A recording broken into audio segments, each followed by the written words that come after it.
Para ma-achieve niyo yung gantong lily, kailangan niyo ng dalawang klaseng fuzzy wire. So, sa akin meron tayong rose red at saka white. So, first, unahin natin itong mga yung mga puti. I-bend nyo lang sa gitna. Hatiin nyo ganyan.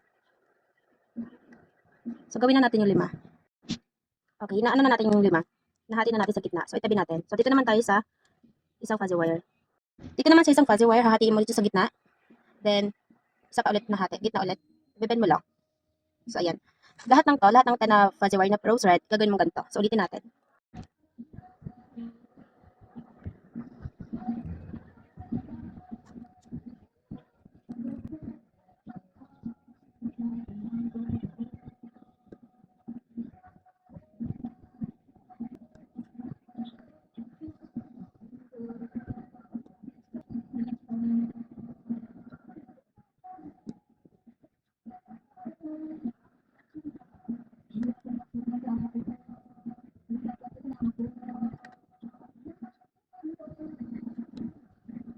So, ayan. Nagawin na natin lahat.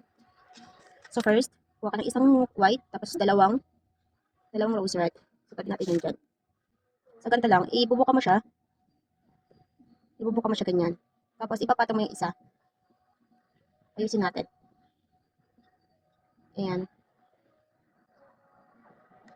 Tapos ito, sa gitna, bali ito ditong 4, tapos 2. Ipapasok ko siya dyan. Tapos atakin mo pataas. Hindi. Tapos, iikot mo siyang 2 beses para mag-lock. Tapos paghihiwa-hiwalayin lang sa baba.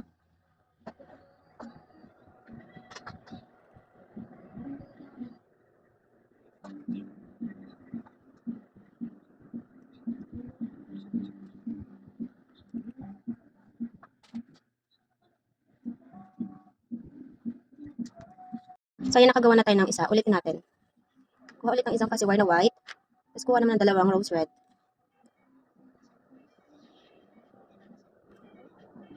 Yan, ipapatong lang siya. Ayan, sundan nyo na lang.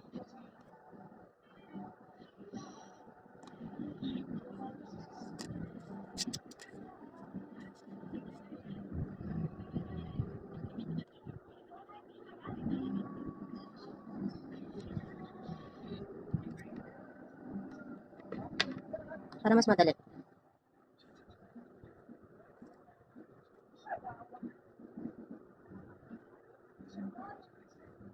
Kailangan nyo siyang ganito para lumapad siya dito. Para hindi sila magsiksikan. Mas malaki siya tingnan.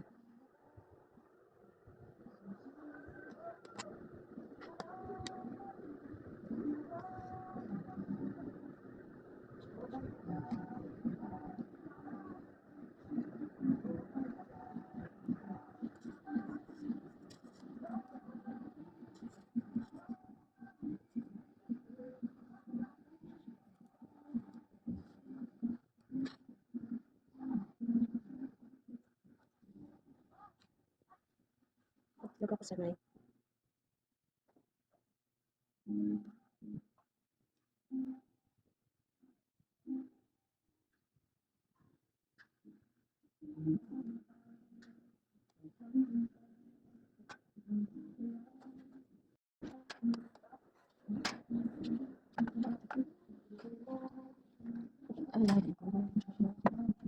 Ako.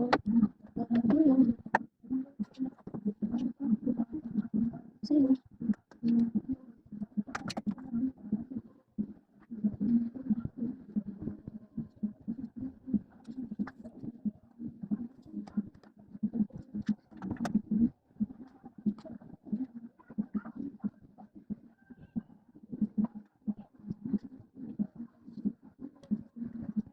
Ano yung Trisha?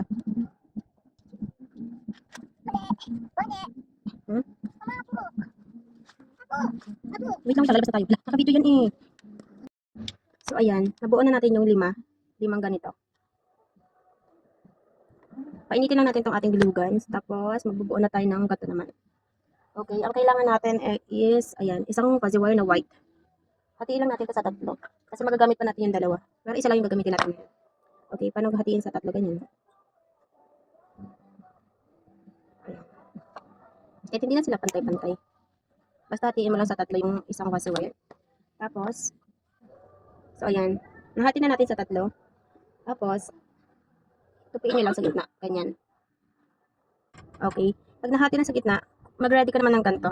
Mga ano lang, 8 or 9. Depende sa inyo kung gaano karami. So, ayan. Ang gagamitin ko is 8. 2, 4, 6, 8. Ayan. Pag nakakuha na kayo, i-ano nyo lang din sa gitna. I-bend nyo lang. Hatiin sa gitna. Ganyan. Pag sama-samahin. Siyempre, ayusin nyo lang. Tapos, ayan. Ganyan nyo lang. Di ko alam kung paano nyo ginagawa. Basta gato yung sa akin. Ayan. Ayan. Meron na tayong pang gitna stamen. Tapos, ito, ipipress mo lang siya.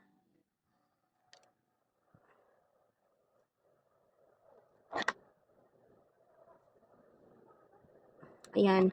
Mainit na yung ating glue gun. Dito lang ako sa ilalim naglalagay. Para hindi makita yung glue stick. Ayan. Hindi ko sila pantay na dinidikit. Medyo pinapatong ko siya ng konti. Ganyan.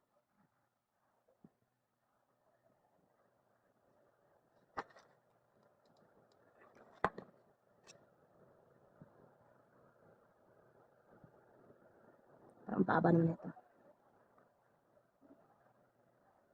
Tapos yung sa gitna, yung last. Papatong ko lang yung mamaya, yung stamen niya. Ayan. Masyado palang malapit yung ano natin.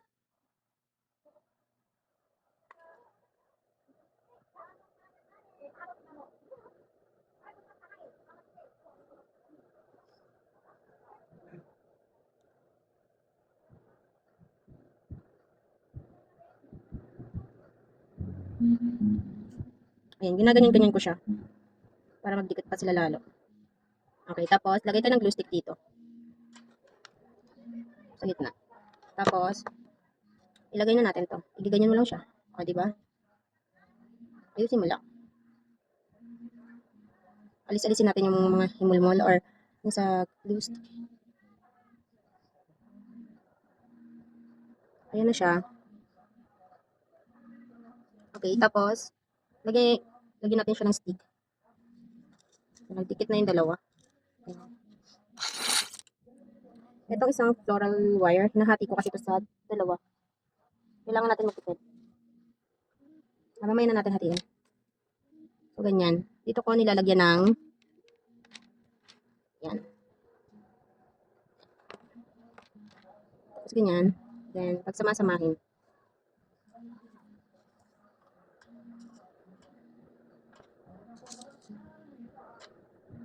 Nakalimutan ko yung floral tape. Wait lang. So, ayan. Ito na yung ating floral tape. Tanggalin ko lang yung nakabalot. So, ayan. Malayo na masyado na. Balutan lang natin dito sa una, sa baba. Pataas. Para maganda. Para dumikit yung floral tape niya, nakahatakin niyo siya. Tapos, pababa ulit. Kuha lang tayo ng dahon niya.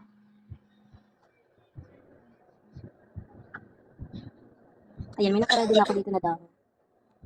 So, paglagay naman ng dahon, kahit saan naman, basta kitang-kita siya. Ay, napasobra yung ano ko. Ayan. Dito ko siya ilalagay sa akin.